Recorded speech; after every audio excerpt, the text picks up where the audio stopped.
कहते हैं अब दोस्त बदल सकते हैं लेकिन पड़ोसी नहीं बदल सकते। और हमारे चारों तरफ हमारे जो पड़ोसी हैं वो एक तरीके से कहें कि हमारे तो दुश्मन ही है।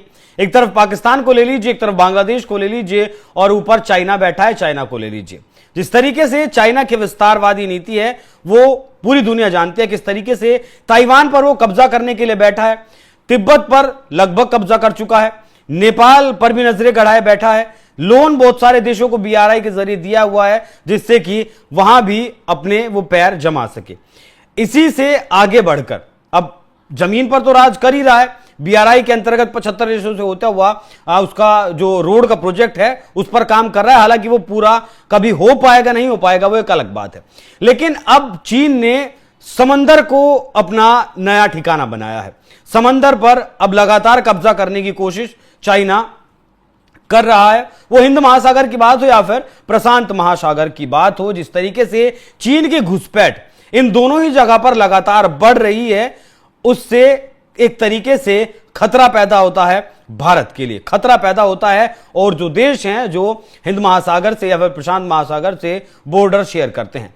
देखिए, एक युद्धाभ्यास होता था जिसका नाम है तलिस्मान सेबर। इसे मुख्य तौर पर अमेरिका और ऑस्ट्रेलिया किया करते थे।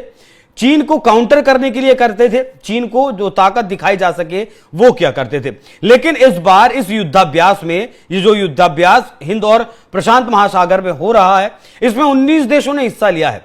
और पहली बार इस तलिस्मान सेबर में 2025 का जो युद्धाभ्यास चल रहा है इसमें भारत ने भी पहली बार हिस्सा लिया है, जिससे कि चीन को साफ तौर पर संदेश देने की कोशिश की गई है।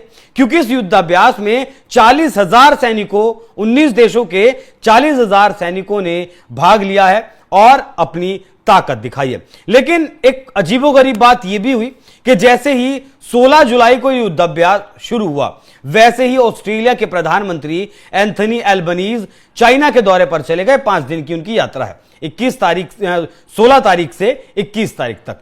तो एक तरफ तो इधर युद्धाभ्यास शुरू हुआ, दूसरी तरफ ऑस्ट्रेलिया के प्रधानमंत्री पहुंच जाते हैं चीन। तो यह भी एक संदेश देने की कोशिश है। हालांकि ऑस्ट्रेलिया और चीन बहुत मोटा व्यापार करते हैं, लगभग $325 बिलियन का व्यापार करते हैं, जिसमें से $200 बिलियन से ज्यादा ऑस्ट्रेलिया कमाई करता है चाइना से। मतलब लोहा ऐसक वगैरह भेजता है बहुत बड़ी मात्रा में ऑस्ट्रेलिया। लेकिन अब जिस तरीके से तलिस्मान सेबर, जिसका अर्थ है जादुई तलवार, इस युद्धाभ्यास का भारत जिस तरीके से अब हिस्सा बना है, उसने कहीं ना कहीं चाइना को एक बार फिर से सोचने पर मजबूर कर दिया है कि आप पड़ोसी हैं तो पड़ोसी के हिसाब से रहिए। विस्तारवादी नीति अब भारत के साथ नहीं चलने वाली है। ऑस्ट्रेलिया के साथ पापुआ न्यू गिनी के आसपास के समुद्री इलाकों में भी इस युद्धाभ्यास की गर्जना सुनी जा सकती है। ये पापुआ न्यू गिनी वही है जहां अभी पिछले दिनों प्रधानमंत्री नरेंद्र मोदी गए थे और वहां उन्हें सर्वोच्च सम्मान से नवाजा गया था।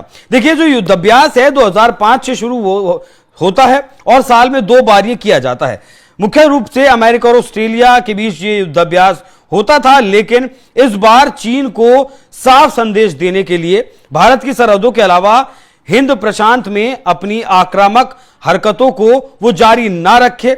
एक मजबूत, एकजुट और तकनीकी तौर पर तेज गठबंधन उसे जवाब देने के लिए तैयार है। 40,000 सैनिकों के साथ इस बार यह शुरू हुआ।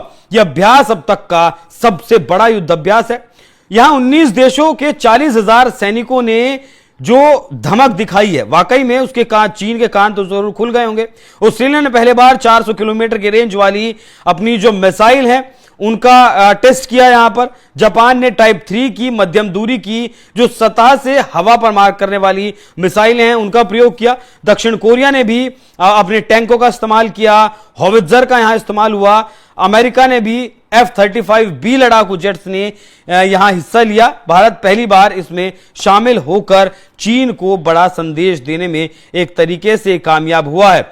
युद्ध अभ्यास के बीच दिलचस्प बात यह रही कि जिस दिन यह शुरू हुआ उस दिन ऑस्ट्रेलिया के प्रधानमंत्री एंथनी एल्बनीज चाइना के दौरे पर पहुंचे हैं। लेकिन अब पूरी तरीके से जो ठिकाने, सैन्य ठिकाने चीन समुद्र में कृत्रिम मतलब आर्टिफिशियल आइलैंड बनाकर कर रहा है, उसे भी साफ संदेश दे दिया गया है कि इन हरकतों से अब बाज आ जाओ, नहीं तो फिर ये जो 40,000 सैनिक दिख रहे हैं वो क्या कुछ करेंगे आने वाले वक्त में वो तो जिस तरीके से चीन हरकत करेगा उससे पता चलेगा। लेकिन जिस तरीके से अब इस युद्धाभ्यास में भारत ने हिस्सा लिया है चीन को संदेश देने के लिए, उस विषय पर आप लोग क्या सोचते हैं? अपनी राय हमें कमेंट कर जरूर बताइएगा। नमस्कार।